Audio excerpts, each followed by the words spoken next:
Hello and welcome to another episode of Power Rangers Lore. Today we're going to be talking about none other than the founding members of the Tribunal of Magic. By founding members, I mean the only three members. I'm just saving myself by talking more about it. So they are first introduced in the episodes known as Dark Wish. Now I said episodes, it is 3 episodes, part 1, 2, and 3. And it's a major turning point for the Rangers.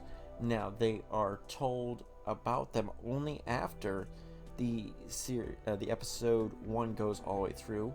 Essentially, the Rangers were getting a little lazy and a little cocky, making Gingy, their official cat genie, basically making him do all the fighting, and they wished basically everything away at this point. This allowed the forces of evil to get a hold of Gingy and make a wish of their own, which basically was very simple. No Power Rangers to exist. Now, the current 5 Rangers would be caught outside of the wish itself because they were traveling through Root Core, or the Root Way, between the splinter of worlds, essentially between the magical world and the human world, and they were caught in the middle of it, so they were not affected by the wish. Now, it's interesting because Korag was kind of the same way, and I think he was caught mid-spell between going essentially back and forth, but essentially he doesn't have magical power, so it's hard to explain why he wasn't fully affected by the wish as others were, possibly protected by the magic of the master himself, but it's hard to say. Now, the Rangers were without powers. They found out the world was without color, without magic, well, not without good magic, but only with dark magic, and they were not able to turn into Power Rangers.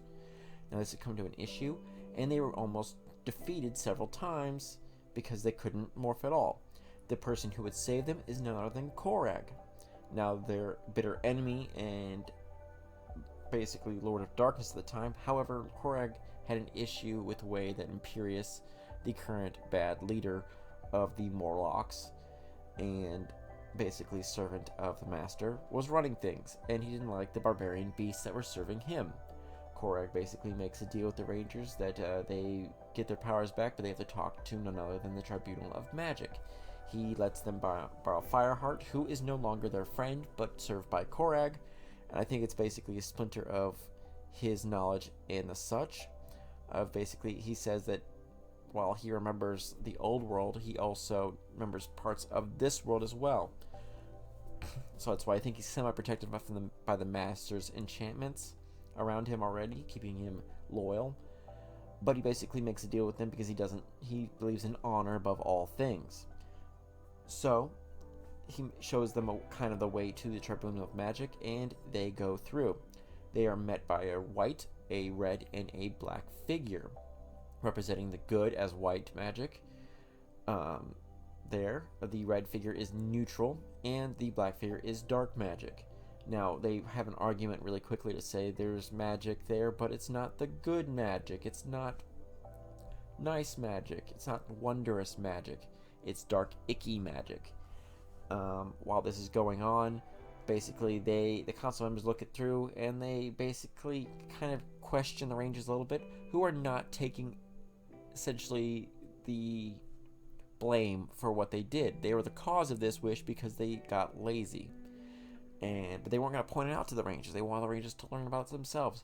Cockily, the Rangers thought they had won the case, but the Tribunal said they're not going to reverse the spell and basically banish the Rangers out of there.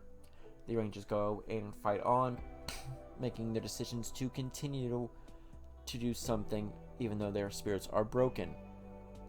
Now, the Tribunal of Magic is also watching at the same time, making comments and the like. The entire 3 episodes going on there. Essentially, what is going on at this time period is essentially the Rangers learn slowly over time that they'll do whatever it takes to protect their world. So the Tribunal basically goes, you know what, we'll give them back their powers and see what happens after this. Maybe they'll learn something more. So they restore their spells, but do not restore the spells and reverse the wish.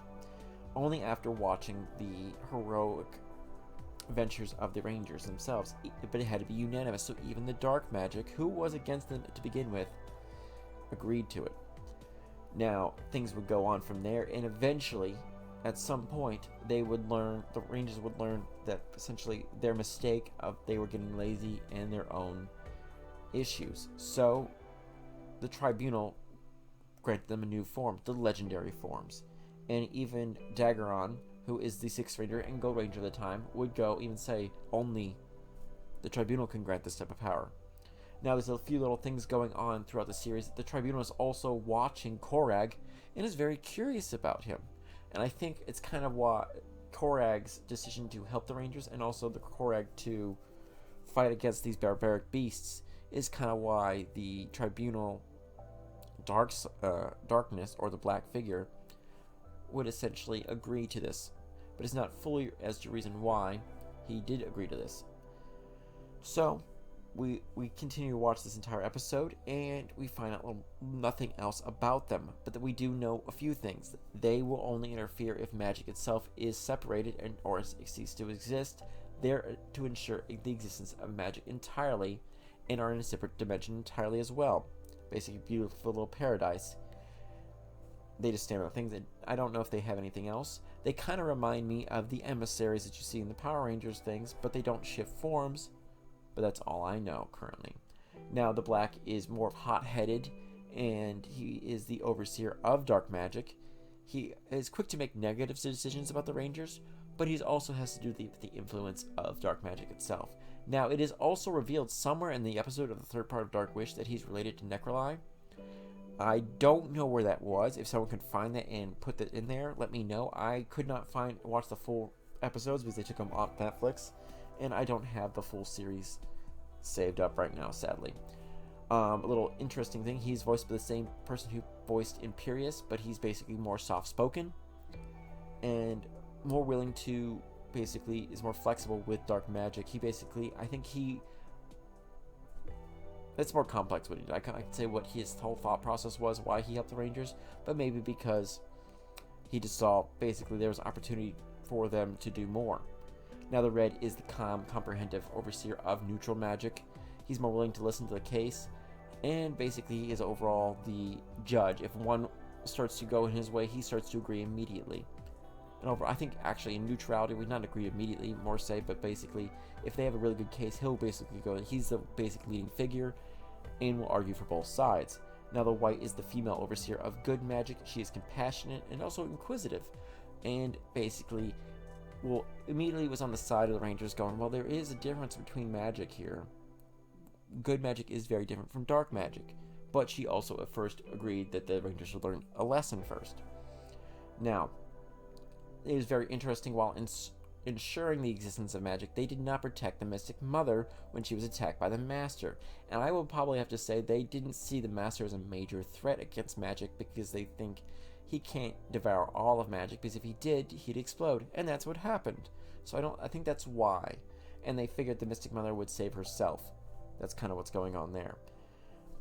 That's essentially it. I expect to hopefully see in the comic books and possibly later series more about the Tribunal of Magic, if we go into more mystical forms of Power Rangers later on, which I hope we do.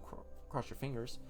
I really like Mystic Force and its whole little connection to the rest of the Power Rangers universe. I want to say the MCU, but that's not true.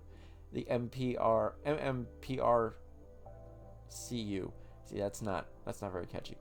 So let me know what you guys think. Give me these little questions. Let me know where the Necroli relation is. I even looked on her page to see what connections or where they could possibly be, but I couldn't find anything. So thank you guys again. You guys have a good one, and may the power protect you always. Make sure to comment, like, and subscribe at the end of this video. All your likes help me out, and all your watchers do too. Thank you very much, guys. I would really like to discuss with you guys what your topics are. May the power protect you always.